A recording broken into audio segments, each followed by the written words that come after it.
Hello, Patricia and Gavin. Thank you guys for coming out today. I'm Victoria. Before we begin, I just want to let you guys know that everything that you say is confidential. So this is a safe space to be honest and to be open and to share your thoughts and feelings. However, there are some limitations to confidentiality.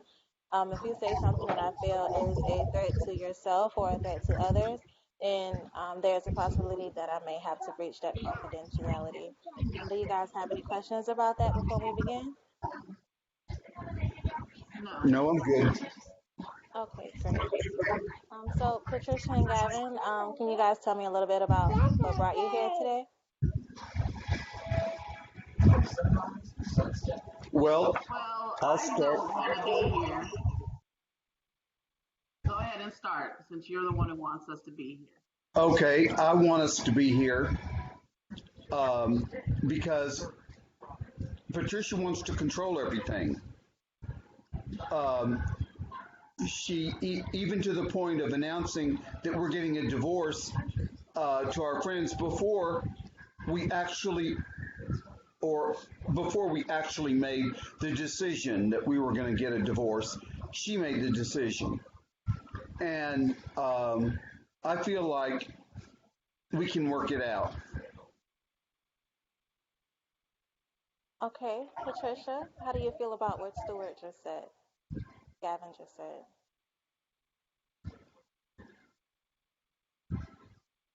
I feel like he knew it was coming.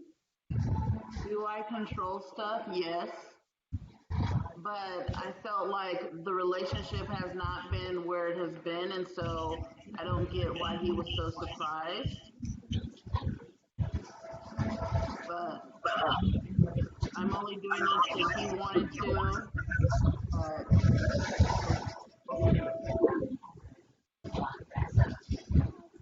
Okay, Gavin, how do you feel about what Patricia just said?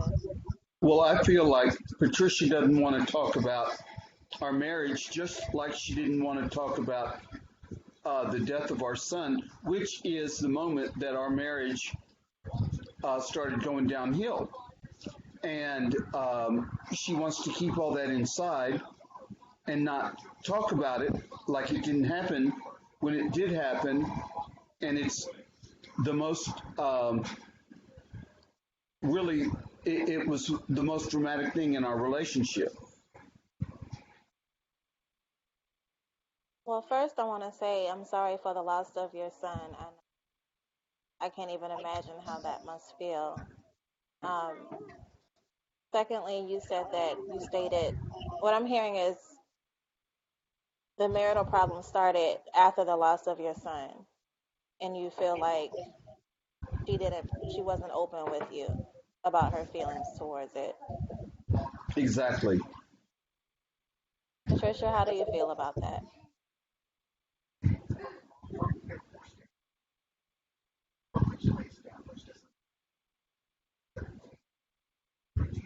um, I still don't want to talk about it. I didn't come to therapy to talk about the death of our son. So I came here to try to work our relationship out. So I don't even know why he would bring that up. I know that yes, the relationship changed afterwards, but I don't want to talk about it here in therapy. Okay, and we don't have to talk about that if you're not comfortable with it. Do you mind telling me about what your relationship was like before the loss of your son? Are you comfortable talking about that?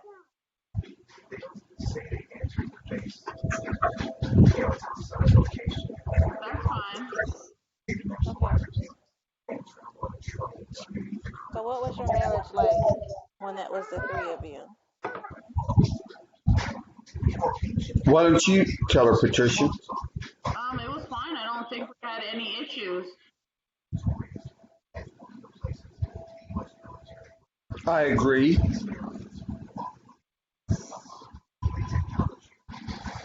And the only problem has been since the death of our son, which she doesn't want to talk about.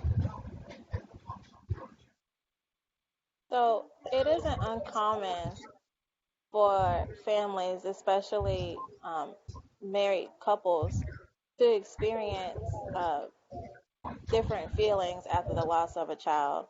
Um, in family systems therapy, there's Bowen calls it emotional aftershocks, which is like just the life events and the emotional things that people experience after the loss of a family member. And it's apparent that your son occupied a significant role in your family for the marriage to change after his loss. And it's also okay for you guys to mourn differently, because what I'm hearing is that Patricia didn't grieve or mourn the loss of your son the way that you would have liked her to, or the way that you mourned the loss of your son. Is that accurate to say, Gavin? I would say that I know that she grieved. That's not my issue. My issue is that she grieved alone and wouldn't share it with me, as if we were going through it each alone instead of together. A lot of times we see grief as just these 5 or 7 stages that we go through, we complete, and then we're done with it. A lot of times we see grief as an individual thing, but grief can also be a family experience.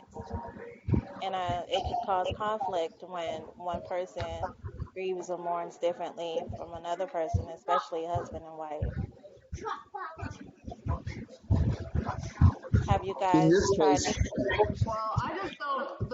Our son died with me, and so I just don't know why he thinks our grief would be the same, and I know he blames me for it. So I don't know why he thinks that we would grieve the same or grieve together when he blames me. I blame but myself. but I don't blame you. I think that accidents happen. I don't blame you at all. And I think it's something that we need to iron out so that we can go forward.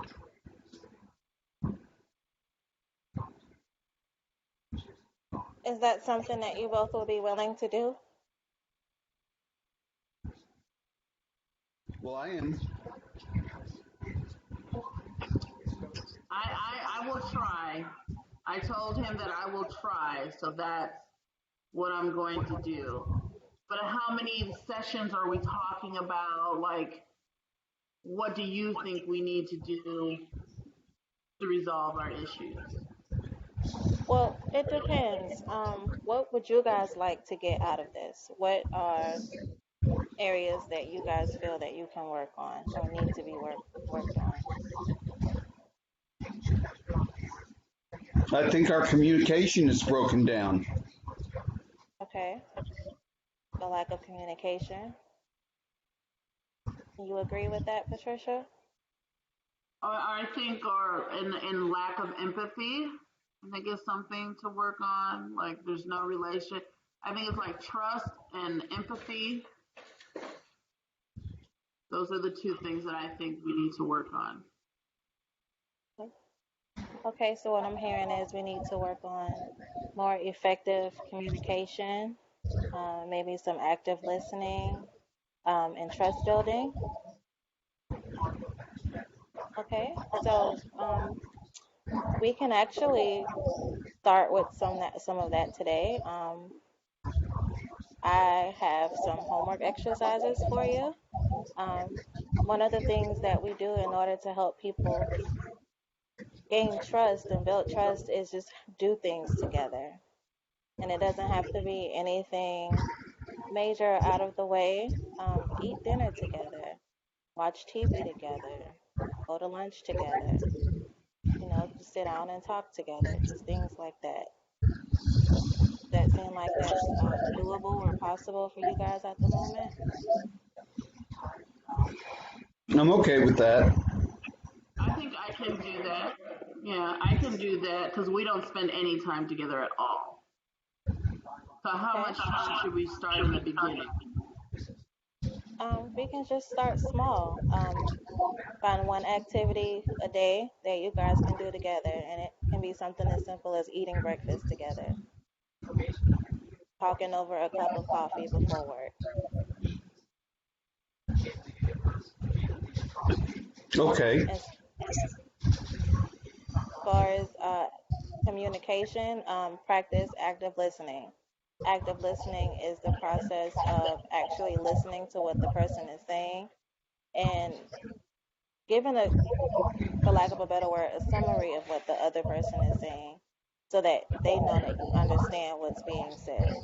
So that we're not talking at each other or we're not yelling at each other and we're not arguing and points are not getting across. Okay.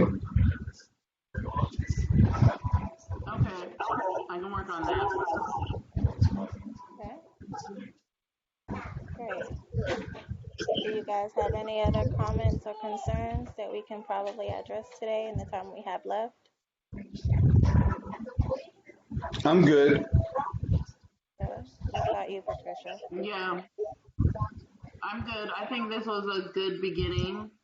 I think from just this conversation, I kind of can see where there's miscommunication.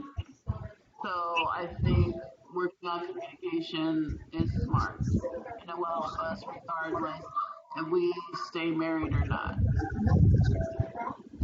Okay, great. Gavin, how are you feeling right now in the moment? I feel hopeful. So it looks like we've made some progress today already. Okay, so just to wrap I think things so. up a little bit, great. So to wrap things up a little bit, we discussed underlying issue of the loss of your son. However, we'll talk about that gradually as you guys become more comfortable with that. You guys also stated that there are some breakdowns in communication, some control issues, and trust issues. So as we work together more, we'll spend more time on building more effective communication, building more trust, um, and just helping you guys build, rebuild your relationship. Because a lot of times after the loss of a family member, your roles change. You guys went from not only husband and wife, but you guys were parents, and now those roles have changed. Now you're just husband and wife, and it's not the same anymore. Your triad became a dyad. So we'll work on some of those as well as the emotional aftershocks and all the life events that take place. And we eventually work towards having you guys cope and grieve together and more effectively as well. Does that sound okay with you? Sounds good to me. Okay. Yeah, that sounds So fine with me too. we'll probably be doing this over the next 8 to 10 weeks, maybe once a week. Is that okay with you guys? Okay. That's fine. Okay. So I know we talked about some pretty heavy stuff today. So before you guys leave, I'd like to do just a simple breathing technique with you guys. Is that okay with you? Okay. Okay. So if you Okay, guys that's can just fine with close me. your eyes. I'm sorry. Yeah, that's fine. Okay. So if you guys can just close your eyes, take a deep breath in through your nose, hold it, breathe out through your mouth, take another deep breath in, out through your mouth, another deep breath in, out through your mouth. Okay. How did that make you guys feel? More I relaxed. felt a little more relaxed. Yeah, more relaxed. Great, great. And that's a technique that you can utilize outside of here. You don't just have to use it while you're here. You can utilize it anytime you're feeling anxious or stressed. Okay? Okay. All right.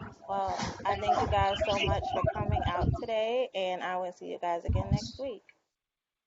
Okay, thank you. Thank you. Thank you.